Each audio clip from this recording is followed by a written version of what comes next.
Irmãos e irmãs, vamos abrir as nossas Bíblias, então, dando continuidade à exposição em Colossenses, carta de Paulo aos Colossenses, no capítulo 3.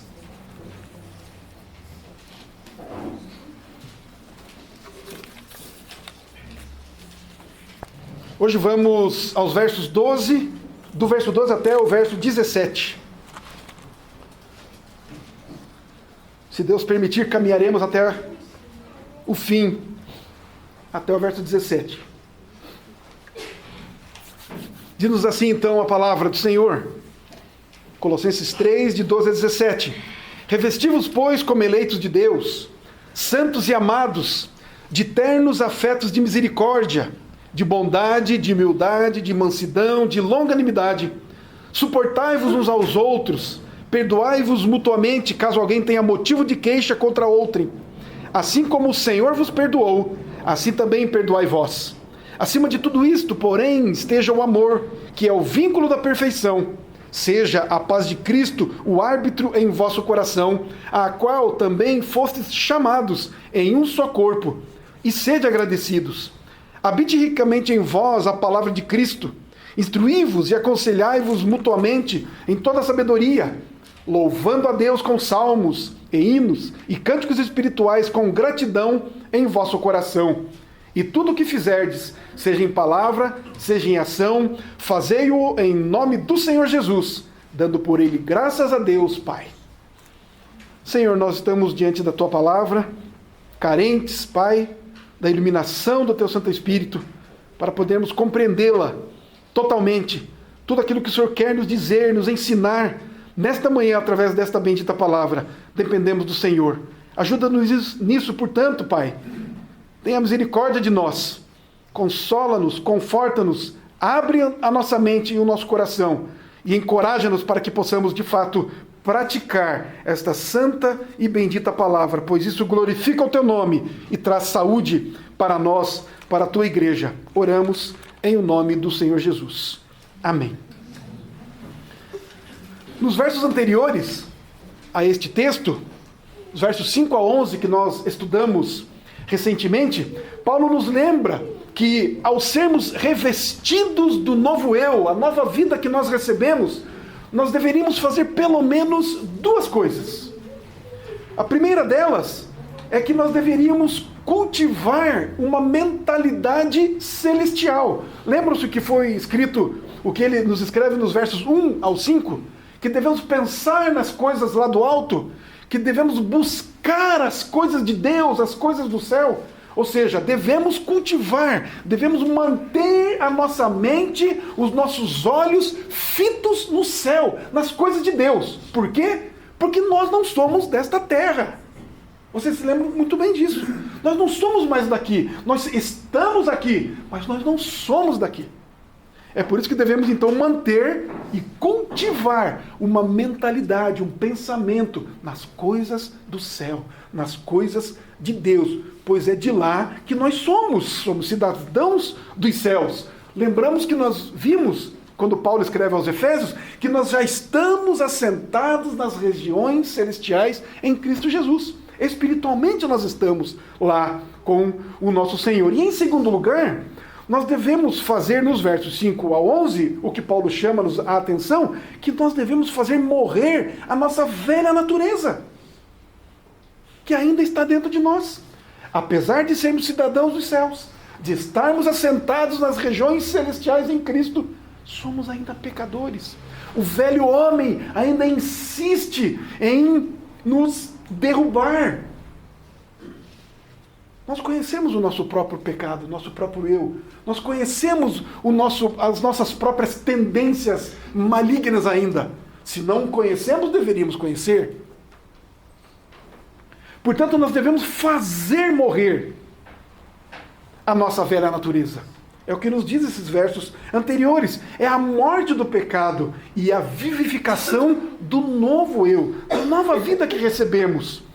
O centro, portanto, da palavra de Paulo nesses versos de 5 a 11 é sobre o velho homem, a velha natureza. É matar o velho homem que ainda insiste em governar a nossa vida. Agora, nesse texto que nós acabamos de ler, Paulo nos encoraja a fazer o positivo, a viver de outra maneira, o contrário do que de fato nós desejamos, do que o velho homem insiste ainda. A fazer o positivo, portanto, para vivificar, animar o novo eu. E ele faz isto dando uma lista de coisas boas e piedosas que nós devemos fazer. Na verdade, quando Paulo começa o versículo 12, ele diz: revesti-vos, pois. Esse pois remete-se ao que ele já disse anteriormente. Não faça, portanto, o que você vinha fazendo, faça diferente agora. Viva de uma maneira diferente. Vista-se com outra roupa. A roupa que você tinha agora, que você tinha antes, perdão, não serve mais. Esta roupa está suja, rasgada, impura. O nosso velho homem, o que quer nos dominar, arranque essa roupa. Mate o velho homem, destrua, arranque-o das vossas vidas. E Paulo vai mostrar então, revesti-vos, pois. Como é que nós devemos nos vestir? Como é que nós devemos viver como regenerados que somos? Revestindo-se do novo eu, a nova vida em Cristo que nós temos. O verbo revestir aqui está no imperativo. É mais um verbo no imperativo neste texto que nós temos lido e estudado. E o que significa isso? É uma ordem, não é uma opção. Não é se nós quisermos. Não. É uma ordem. A ideia aqui é vestir-se de uma roupa nova. Na verdade, é vestir-se com as roupas certas. No verso 8, se você olhar lá, olha o que nos diz Paulo no capítulo 3, no verso 8. Agora, porém, despojai-vos igualmente de tudo isso. O despojar ali significa remover, tirar, pôr para o lado. Assim nós temos, tira essas roupas, pois não temos mais motivo para usá-las. Elas não são mais a coisa certa para eu e você usar.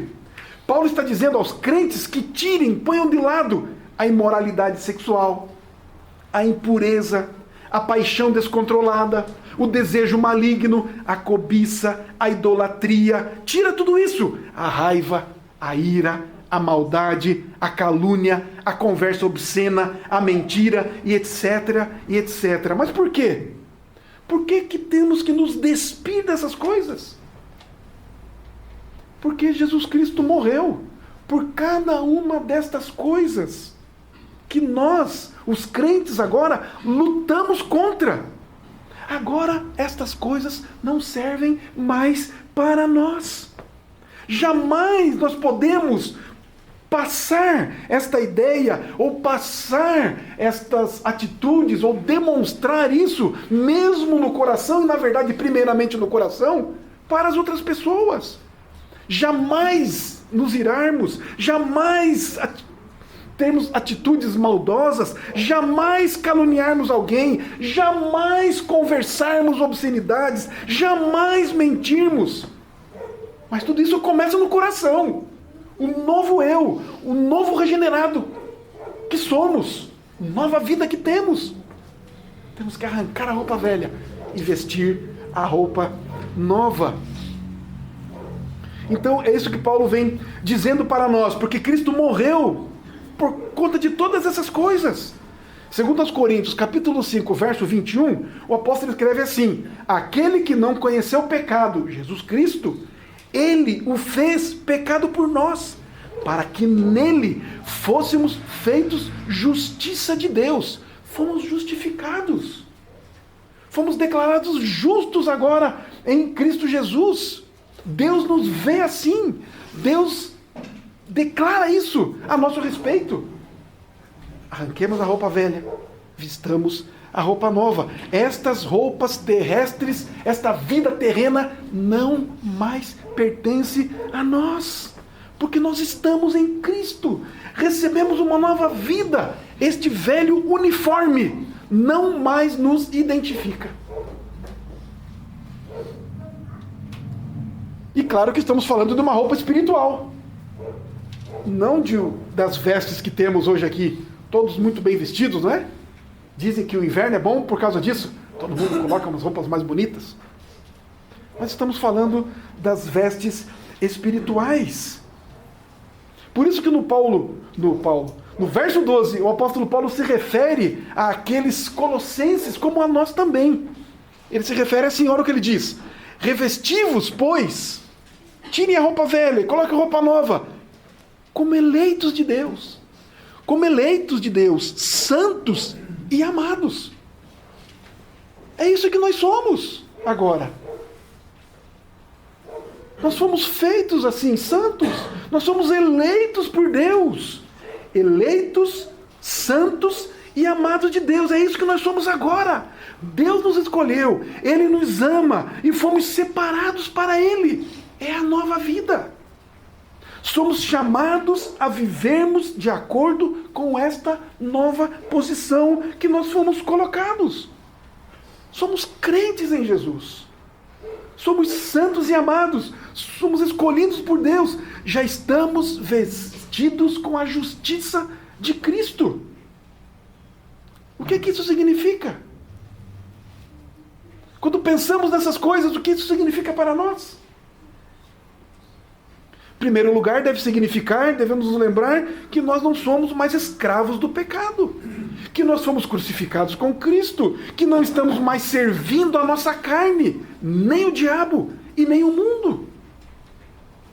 Precisamos lembrar disso.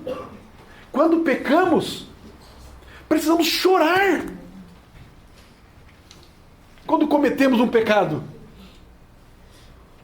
Porque não poderíamos ter feito isso. Penso que no momento que temos de confissão de pecados, seja no culto, seja em casa, seja nas nossas devoções pessoais, no momento da nossa confissão de pecado, nós deveríamos chorar, arrependidos profundamente pelo pecado que cometemos, seja ele o mais simples pecado que podemos considerar,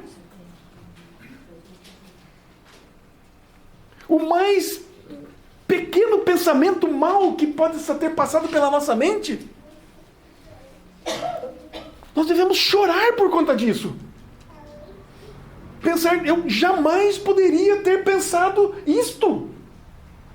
Quanto mais ter falado aquilo ou feito aquela outra coisa.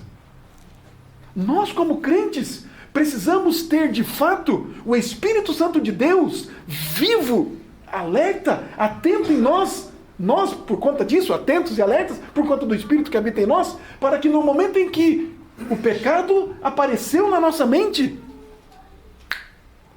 tem que lembrar disso. Lembrar que somos de Deus, que Ele habita em nós, que na nossa mente não pode passar esse tipo de coisa. Quanto muito menos falar e muito menos fazer. Devemos nos arrepender disso, porque não somos mais escravos do pecado. Em segundo lugar, Paulo nesse texto vai dizer para nós, ou vai ensinar-nos, que nós estamos num processo de santificação. E esse processo, ele é progressivo. A nossa santificação, a nossa vida com Deus, ela é progressiva. Nós temos que ir crescendo em santificação. Nós temos que ir melhorando a cada dia. Nós temos que ir cada dia pecando menos, pensando menos coisas ruins e bobagens e pecando cada dia menos. Isso é algo que deve ocupar a nossa mente. Esse alerta deve estar na nossa mente e no nosso coração.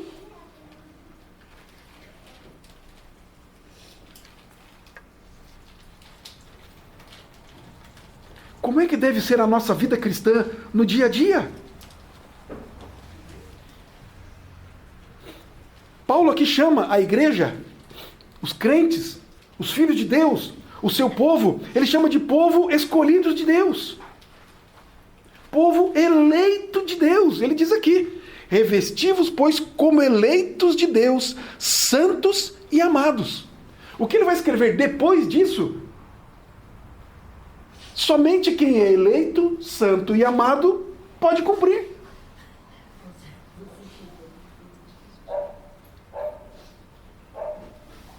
Paulo não coloca essas exigências para os ímpios, para aqueles que não conhecem a Deus, porque é impossível que eles cumpram e façam e vivam dessa maneira. Ternos afetos de misericórdia, bondade, humildade, mansidão, longanimidade, enfim. Os ímpios não sabem o que é isso. Porque nós estamos tratando de coisas espirituais, das coisas que vêm do coração, não apenas das coisas exteriores. Pessoas podem demonstrar bondade, mas somente o crente, verdadeiramente eleito, santo e amado por Deus, é bondoso de acordo com a bondade de Deus. E não apenas exteriormente, mas uma bondade interior. Somos escolhidos, eleitos de Deus. O apóstolo Paulo, ele é rico no seu escrito, na sua literatura, em evidências que mostram que o Senhor, nosso Deus, escolhe soberanamente aqueles que Ele quer salvar. Ninguém salva-se a si mesmo. Na verdade, ninguém deseja ser salvo por conta própria.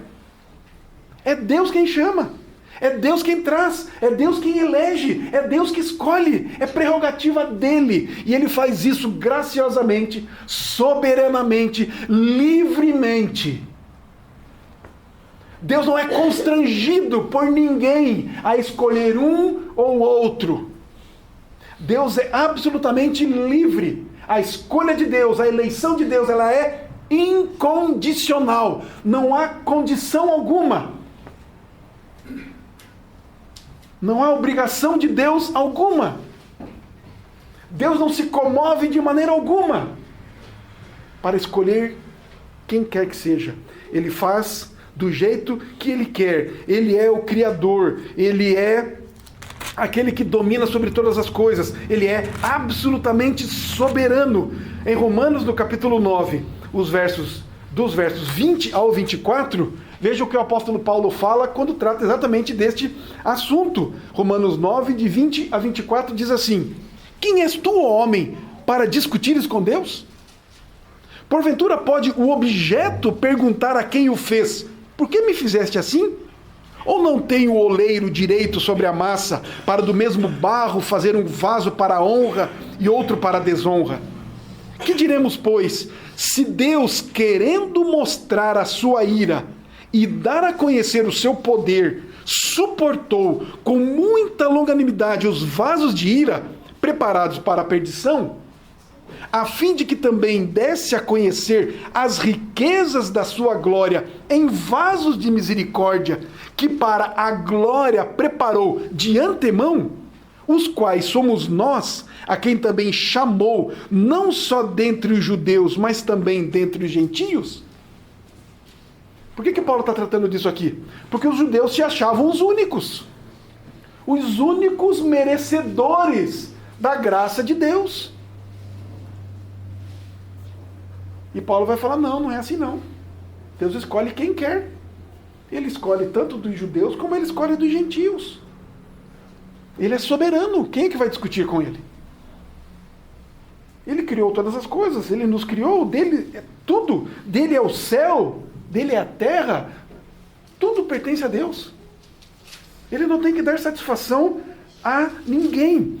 O que mais que nos diz Efésios agora a respeito desse assunto? No capítulo 1, os versos 4 e 5. Efésios 1, 4 e 5 nos diz assim: assim como nos escolheu nele antes da fundação do mundo. Deus nos escolheu nele. Nele quem? Cristo Jesus. Antes da fundação do mundo. Antes do mundo existir. Deus nos escolheu.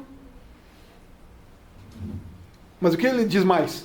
Para sermos santos e irrepreensíveis perante Ele e em amor. Olha a demonstração do amor de Deus. Ele não diz que nós somos amados? Eleitos, santos e amados. e em amor. Ele nos predestinou para Ele, nos separou para Ele. Não somos santos? Separados para Ele. Para a adoção de filhos. Ele nos fez seus filhos por adoção, por meio de Jesus Cristo. Por isso Cristo foi à cruz. Por isso Cristo morreu na cruz. Por isso Cristo derramou o seu sangue. Foi por intermédio de Cristo, é por intermédio de Cristo que Deus nos escolhe para si, segundo o beneplácito de sua vontade, segundo a sua soberania, a sua liberdade, segundo o seu querer, o seu grande amor que ele quis dispensar a uns. Mas podemos ver mais aqui. Não somente o apóstolo Paulo fala sobre isso, inspirado pelo Espírito Santo de Deus, como também o nosso Senhor Jesus Cristo fala a respeito disso. Lá em João, capítulo 10. Você pode abrir a sua Bíblia lá comigo. João, capítulo 10, o verso 16. O Senhor Jesus disse exatamente isto. João 10, 16 diz assim: ainda tenho outras ovelhas. Jesus está falando aqui com os judeus e está dizendo que ele tem outras ovelhas, não deste aprisco. Eu tenho outras ovelhas que não são judeus. É isso que ele está dizendo. A mim me convém conduzi-las. Elas ouvirão a minha voz, então haverá um rebanho e um pastor. Os escolhidos, os eleitos de Deus, são as ovelhas de Jesus. Elas ouvirão, e somente elas, as ovelhas do Senhor, ouvirão a voz do pastor. No mesmo capítulo, no versículo 26, João 10, 26, olha o que diz lá. Mas vós não credes, vocês não creem em mim, vocês não creem que eu sou, ele falando aos judeus, vocês não creem que eu sou o Messias, vocês não creem que eu sou o Filho de Deus, vocês não creem que eu sou o Salvador, vocês não creem. Por que vocês não creem? O que Jesus diz aqui? Porque não sois das minhas ovelhas, porque vocês não são eleitos, por isso que vocês não creem. Os eleitos crerão. Quando crerão? Quando o Evangelho for pregado e quando o Espírito Santo agir na mente e no coração dos eleitos. Mas aquele que não foi eleito vai ouvir a palavra, ou pode ouvir a palavra centenas e centenas e centenas de vezes, e não vai crer que Jesus Cristo é o Senhor, que Jesus Cristo é o Messias, que Jesus Cristo é o Salvador. Ele não vai crer. E não vai crer, e ele é culpado por não crer, pois lhe foi dada toda a chance de ouvir e de crer. Tanto a soberania de Deus quanto a responsabilidade humana andam juntas, caminham juntas. Mas o Senhor Jesus disse mais, ainda no capítulo 15 aqui do Evangelho segundo João. No capítulo 15, no verso 19, diz-nos assim: se vós fosseis do mundo, o mundo amaria o que era seu. Como todavia não sois do mundo, pelo contrário, dele vos escolhi, por isso o mundo vos odeia. Como é que eu posso saber se sou eleito de Deus? Eu posso saber. Segundo esse texto, podemos saber se somos ou não eleitos de Deus. O mundo nos ama. Nós estamos tão afinados com o mundo que ele nos ama. É porque nós amamos o mundo. Porque se nós de fato amamos a Deus, nós vamos viver contrariamente ao que o mundo vive, ao que o mundo prega. Se vós fosseis do mundo, olha como é que Jesus se refere aqui. Se vocês fossem do mundo, o mundo amaria o que era seu. Se vocês são do mundo, o mundo ama vocês. Pelo contrário, como todavia não sois do mundo, pelo contrário, dele vos escolhi, do mundo eu tirei vocês. eu escolhi vocês, eu separei vocês, eu amei vocês. Por isso o mundo vos odeia. Portanto, se nós não somos odiados pelo mundo, se a maneira como vivemos não causa ódio ao mundo, temos que avaliar o nosso cristianismo, a nossa fé, a nossa eleição, a nossa posição diante de Deus. Se o mundo não nos odeia pelo modo como vivemos, pelo modo como amamos a Deus, pelo modo como nos convivemos, se o mundo não nos odeia, há um problema aí. Há uma questão que precisa ser resolvida. Há algo que nós precisamos pensar, avaliar, analisar na nossa própria vida. Então não só Paulo falou a respeito disso, de que Deus nos escolhe, como Jesus, o próprio Senhor, fala sobre isso, como também o próprio apóstolo João. Aqui no seu Evangelho, no capítulo 11, você pode voltar um pouquinho ali na sua Bíblia, João 11, os versos 51 e 52. O apóstolo evangelista diz assim: ora, ele não disse isto de si mesmo, mas sendo sumo sacerdote naquele ano, profetizou que Jesus estava para morrer pela nação. E não somente pela nação, mas também para reunir em um só corpo os filhos de Deus que andam dispersos. Cristo não morreria apenas pelos judeus eleitos, mas também morreria pelos não-judeus, pelos que estavam dispersos. Pedro, lá na sua primeira carta, no capítulo 1, vamos lá adiante. Então, não só Paulo falou, não apenas Cristo falou, não apenas o apóstolo João, como também o apóstolo Pedro falou a respeito da eleição. 1 Pedro capítulo 1, quando ele escreve a sua carta, para quem ele dirige a sua carta? Quem são os destinatários da carta que Pedro quer escrever? Ele diz aqui: Pedro, apóstolo de Jesus Cristo, aos eleitos, que são forasteiros da dispersão no Ponto, Galácia, Capadócia, Ásia e Bitínia. Ele deu o endereço, inclusive, desses eleitos. Dos escolhidos de Deus, dos filhos de Deus, do povo de Deus que estava espalhado por esta região.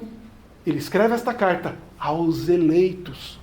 Mas ainda no capítulo 2 de 1 Pedro, no versículo 9, é um verso super conhecido nosso. Olha o que o apóstolo Pedro fala: vós, porém, sois raça eleita, sacerdócio real, nação santa, povo de propriedade exclusiva de Deus, a fim de proclamardes as virtudes daquele que vos chamou das trevas para a sua maravilhosa luz.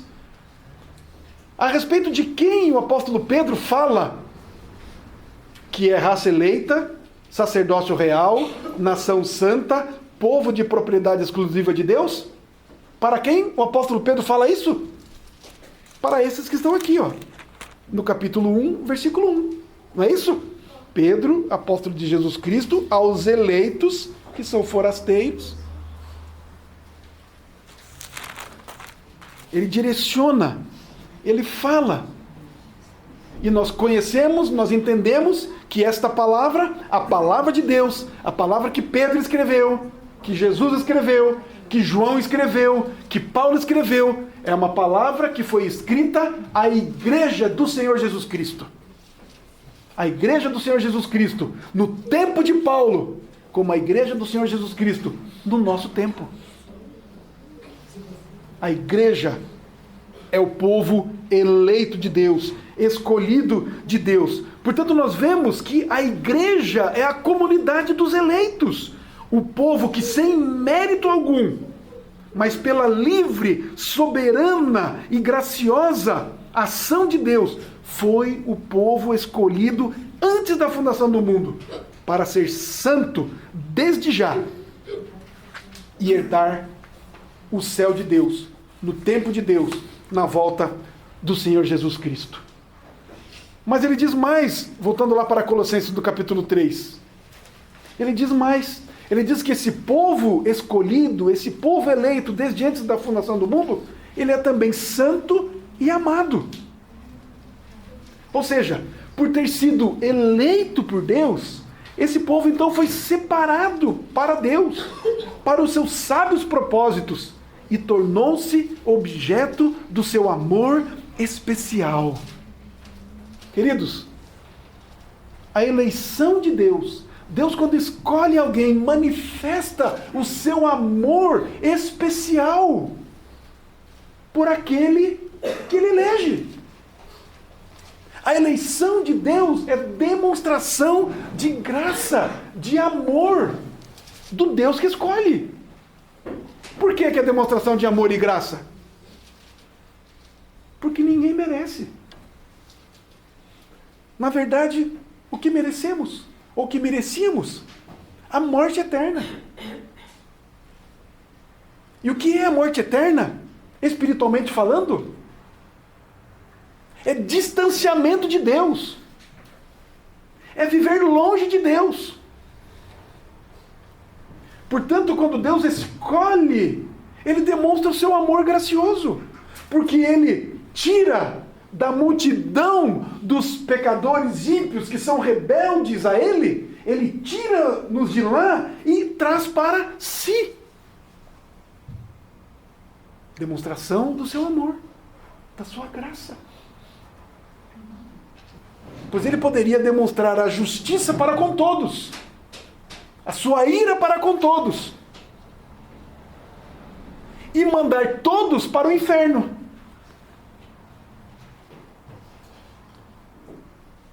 Mas ele mostra a sua justiça, demonstra a sua ira em Cristo Jesus quando pregou naquela cruz.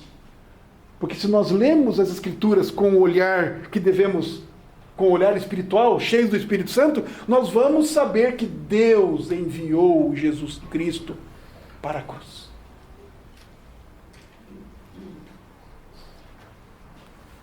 Os judeus fizeram, cronologicamente, o trabalho, não é? Pilatos lavou as mãos. Os soldados romanos espancaram Jesus, o penduraram na cruz. Os romanos executaram a pena capital. E foram e são responsabilizados por isso. São culpados por isso. Tanto os judeus que mandaram prender Jesus, que acusaram Jesus, que entregaram aos romanos, quanto Pilatos e os seus soldados, enfim, todo o Império Romano que colocou Jesus naquela cruz. Eles estão responsabilizados por tudo isso. Mas antes disso, o próprio Deus enviou Jesus para a cruz. E Jesus Cristo foi voluntariamente, entregou-se para morrer pelos eleitos, para demonstrar o seu amor por aqueles a quem Deus queria salvar. Demonstração da sua graça, misericórdia sobre nós que merecíamos a morte eterna. O povo escolhido de Deus é também santo e amado. Porque tendo sido eleito por Ele, foi então separado para os seus sábios propósitos e tornou-se objeto de seu amor especial. Que majestoso privilégio é sermos a igreja de Deus, o povo de Deus. Por um lado, portanto, queridos, nós devemos nos entristecer, chorar amargamente, em arrependimento por conta do nosso pecado, por mínimo que seja o pecado. Como também, por outro lado, devemos nos alegrar, nos regozijar, porque Cristo nos salvou, nos tirou da morte eterna, da escravidão do pecado e nos transportou para o reino do Filho do seu amor. Somos a igreja de Deus. Que privilégio grandioso, majestoso. Isso deve alegrar o nosso coração. Isso deve encher a nossa mente e o coração de aleluias, de glórias, de louvor, de adoração ao nome do Senhor. É isso que deve acontecer conosco.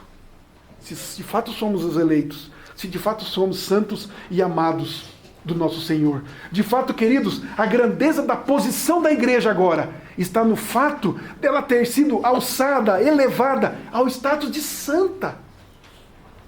ocupando, portanto, um lugar exclusivo como povo de Deus, que Deus mesmo separou para ele, por meio de Jesus Cristo, para realizar os seus planos na história. Nós somos igreja de Deus, nós somos santos, amados, somos eleitos por Deus, com um propósito.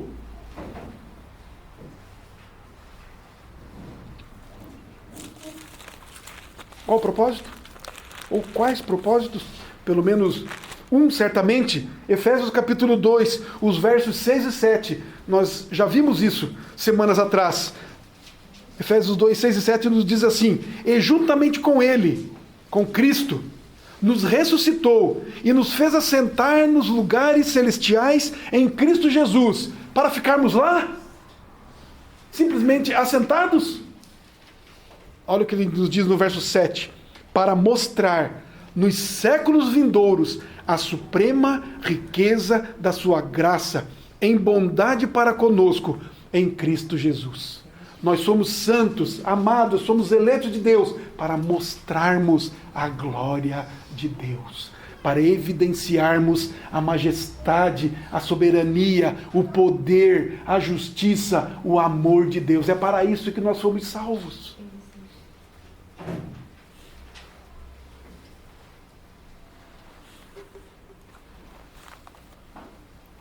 Voltando lá para Colossenses.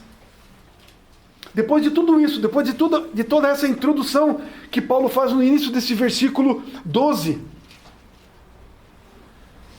Revesti-vos, pois, como eleitos de Deus, santos e amados. Do que é que nós temos que nos vestir, então? É o que ele vem dizer agora. Porque nós somos santos, eleitos e amados. Então nós temos que nos vestir com algumas coisas.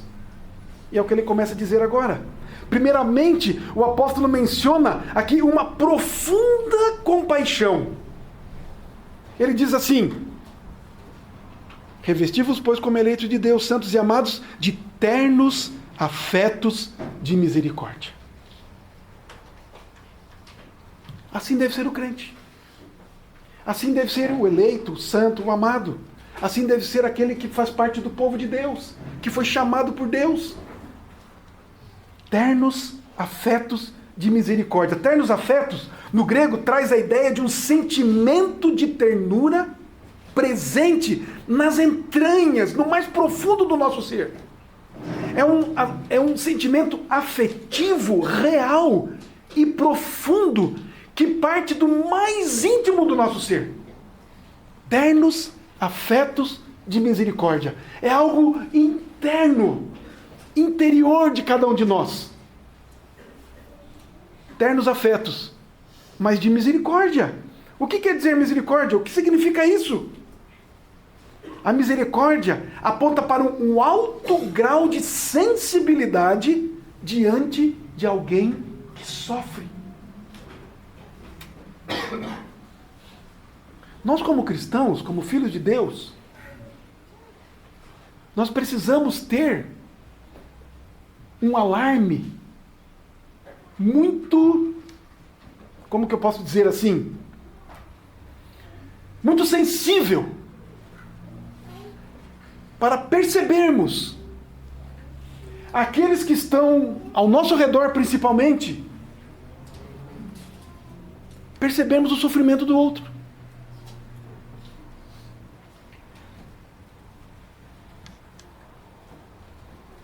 Paulo aqui diz para nós, ou ele nos encoraja, que no trato entre nós devemos nos cobrir de uma profunda afeição misericordiosa.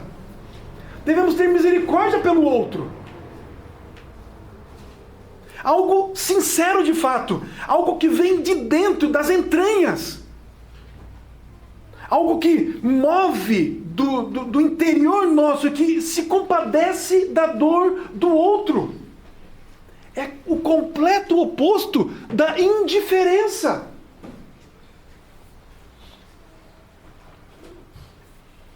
Ternos afetos de misericórdia. Lembram-se da parábola que Jesus contou do bom samaritano? Primeiro passa um levita, descendo a Jericó, vê um semi-morto, à beira do caminho. Passa um levita, vulgo homem de Deus, se é que posso dizer assim, alguém que ministrava no templo, passa de largo, indiferente à dor, o sofrimento do outro. E ele está falando ali na parábola de alguém desconhecido. Depois passa um outro, também trabalhador, um sacerdote do templo, um judeu extremamente religioso. Passa indiferente. Não olha, não se comove, não tem misericórdia. Aí Jesus, para abalar as estruturas culturais, religiosas dos judeus, o que é que ele faz? Ele diz, vem um samaritano, que era odiado pelos judeus, considerado imundo. Judeu não se encontrava com samaritano, não conversava com samaritano, nem sequer pisava no território samaritano. Tal consideração tinha esse judeu com relação ao samaritano. Portanto, naqueles ouvintes, quando Jesus conta essa parábola, quando Jesus vai indicar, vai mencionar o terceiro personagem, eles deveriam estar esperando, agora vem um judeu comum. Mas Jesus abala as estruturas, como eu acabei de dizer, e diz, agora vem um samaritano. E o samaritano acolhe, pega aquele moribundo, coloca na sua montaria, leva até uma hospedagem, trata dele, pede para que tratem dele, paga todas as despesas, e diz que voltará da sua viagem e passará por lá. Se tiver gasto mais alguma coisa, eu pago. Ternos afetos de misericórdia. Não foi indiferente. Mas aqui Paulo está escrevendo aos Colossenses, Paulo está escrevendo à igreja, Paulo está escrevendo para nós. Nós percebemos, estamos alertas e fazemos alguma coisa para os nossos irmãos que se assentam ao lado, do nosso lado, a cada domingo, a cada encontro, a cada dia. Nos movemos na sua direção, percebemos o seu sofrimento, todo tipo de sofrimento. Estamos ligados, estamos alertas. Revesti-vos, pois, coloque essa roupa. Você é um eleito, você é um santo, você é um amado. Revista-se de ternos afetos de misericórdia. É uma ordem. É o oposto da indiferença. Filipenses 2, de 1 e 2 diz assim: se há, pois, alguma exortação em Cristo, alguma consolação de amor, alguma comunhão do Espírito, se há entranhados afetos e misericórdias, completai a minha alegria, de modo que penseis a mesma coisa, tenhais o mesmo amor, sejais unidos de alma, tendo o mesmo sentimento. É isso que se requer de nós, como santos, amados e eleitos. Mas ele diz mais: ternos afetos de misericórdia, de bondade, de humildade, de mansidão, de longanimidade. Bondade também é um fruto do Espírito Santo de Deus, está lá em Gálatas 5, 22 e 23. Bondade aqui, que é exigida de nós, é a disposição generosa de ser útil na promoção da felicidade das pessoas. Esse termo, além de abrigar um sentido moral, sermos íntegros, pode significar também cortesia, gentileza, alguém bondoso. Assim, o crente que anda de acordo com a sua vocação é pessoa que trata seus irmãos com fineza, fazendo com que aquelas pessoas se sintam bem no seu meio, na sua presença. Dessa maneira é muito fácil e agradável conviver com essa pessoa. É uma pessoa bondosa, amável, afável. Eu tenho gosto de estar com ela. As suas palavras são doces. Ela quer a minha a minha alegria, ela quer satisfazer as minhas necessidades, ela está preocupada comigo, é uma pessoa boa, eu quero andar com ela, eu quero estar junto dela. Nós crentes devemos ser assim. Ternos afetos de misericórdia. Devemos ser bondosos. As pessoas devem amar andar com a gente. As pessoas devem sentir falta de quando não estão com a gente. Diz mais, devemos ser humildes. Basicamente, a qualidade da pessoa que reconhece a realidade da sua própria pequenez, das suas limitações, do seu pecado. Assim, uma pessoa humilde é aquela que tem um conceito modesto de si. Eu não sou nada, os outros são superiores a mim. Isso é ser humilde. A humildade se manifesta na prontidão de abrir mão dos seus próprios interesses em prol dos outros.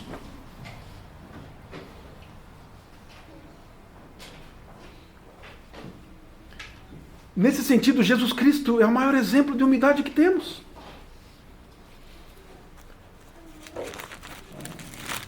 Filipenses capítulo 2.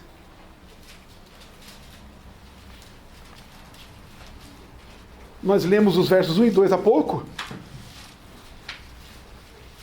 Vamos ler a partir do verso 3 de Filipenses 2. Nada façais por partidarismo ou vanglória, mas por humildade, considerando cada um os outros superiores a si mesmo. Não tenha cada um em vista o que é propriamente seu, senão também cada qual o que é dos outros. Na verdade, nós entendemos as Escrituras e elas mostram para nós que nada é nosso, tudo é de Deus. Esse lindo e poderoso e maravilhoso casaco que nós estamos vestindo não é nosso.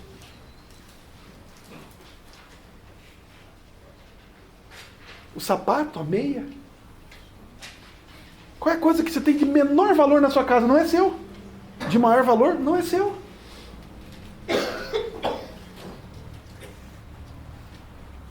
Mas ele continua dizendo aqui, no versículo 5, vai mostrar qual é o exemplo de Cristo. Tende em vós o mesmo sentimento que houve também em Cristo Jesus. Isso quer dizer, hajamos da mesma maneira, vivamos da mesma maneira, sintamos da mesma maneira. O que Paulo está falando aqui não é apenas algo exterior, mas é interior, tem o mesmo sentimento. Porque vida moral e ética nós podemos encontrar em qualquer lugar. Os budistas vivem assim. Os hinduístas vivem assim. Os Hare Krishnas vivem assim. E tantas outras religiões vivem assim. Eles têm a moralidade deles. Eles têm a ética deles. Há ateus que vivem assim. Vivem vida ilibada. Demonstram exteriormente bondade, fazem caridade. Então não é simplesmente algo exterior, porque exteriormente todo mundo faz, ou pode fazer. Mas o que Paulo está contando para nós aqui, aos Colossenses, e aqui quando fala aos Filipenses, se referindo a Jesus, e que nós devemos ser seus imitadores, diz assim, tende em vós o mesmo sentimento. Qual é a motivação? Como santos, amados e eleitos de Deus, devemos ser assim. Devemos nos esforçar, devemos pôr essa vestimenta, espiritualmente falando. Ter o mesmo sentimento de que Jesus. O que ele fez? Pois ele, versículo 6, subsistindo em forma de Deus, não julgou como usurpação o ser igual a Deus. Antes a si mesmo se esvaziou, assumindo a forma de servo, tornando-se em semelhança de homens, e reconhecido em figura humana, a si mesmo se humilhou, tornando-se obediente até a morte e morte de cruz. Jesus Cristo fez. Jesus Cristo se deu. Jesus Cristo se doou. E não foi por gente boa. Deus prova o seu próprio amor para conosco Quando Cristo morreu por nós, sendo nós ainda pecadores. Ele não provou e não mostrou o seu amor por gente boa, por gente pecadora, por gente que merecia o inferno, a morte eterna, a separação de Deus.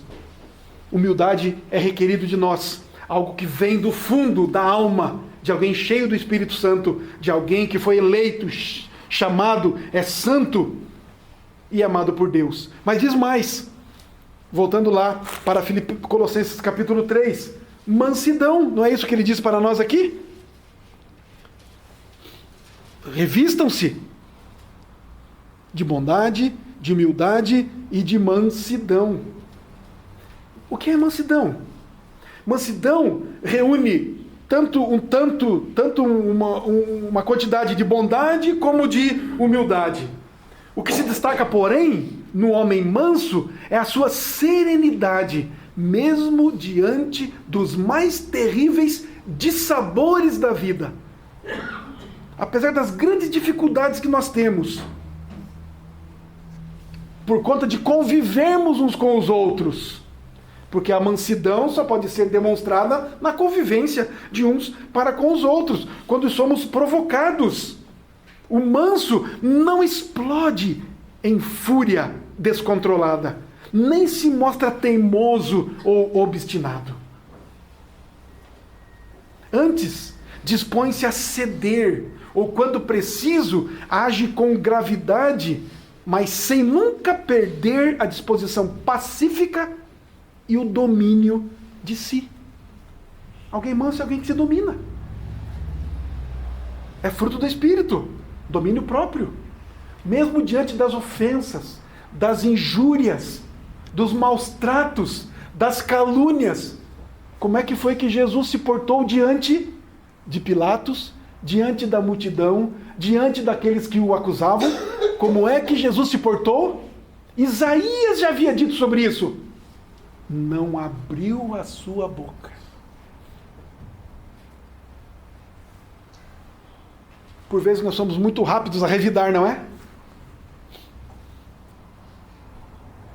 Alguém nos bate com a mão na face direita, nós já lhe devolvemos mais forte ainda do que nós levamos. Suportar as aflições, suportar as calúnias, suportar com mansidão. Temos domínio próprio. Vestirmos esta roupa. O homem manso, ele também é paciente, ele também é longânimo. O nosso Deus não é longânimo? Por que até agora não exterminou, não acabou com tudo? Como fez no dilúvio? Por que até agora não fez? Porque ele é longânimo. Ele não quer que nenhum se perca. Não é isso que ele diz na sua palavra? Longânimo, paciente, ele espera. Nós temos que ser assim também. Temos que ser longânimos. Temos que ser tolerantes, clementes. Temos que ser tardios na iniciativa de punirmos quem quer que seja. Tardios.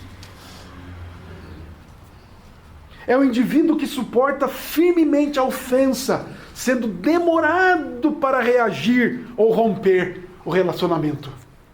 Longânimo. É por isso que muitas vezes o crente é chamado de bobão, com perdão na palavra. É por isso que todos querem pisotear nos cristãos.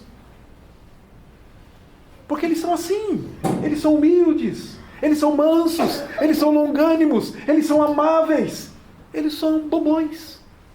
Porque o mundo não é assim, não é? Mas Paulo primeiramente está falando aqui a respeito de nós como cristãos, na convivência de uns para com os outros. Como temos lidado com isso? Como temos nos tratado? Ele vai para o versículo 13, em Colossenses 3. Ele diz: suportai-vos uns aos outros, perdoai-vos mutuamente, caso alguém tenha motivo de queixa contra outrem, assim como o Senhor vos perdoou, assim também perdoai vós. E eu quero terminar Como disse, se Deus permitisse, chegaríamos até o versículo 17. Mas nós vamos seguir na semana que vem, se Deus permitir, a partir do versículo 13. Estamos já adiantados na hora e vamos parar por aqui, procurando, portanto, compreender, na graça e no poder do Espírito Santo de Deus, que de fato nos revistamos como eleitos de Deus, santos e amados, de ternos afetos de misericórdia, de bondade, de humildade, de mansidão, de longanimidade. Para a glória de Deus, manifestando assim a sua glória, a sua salvação, como santos, eleitos e amados do nosso Deus. Que Ele nos abençoe. Em nome de Jesus. Amém.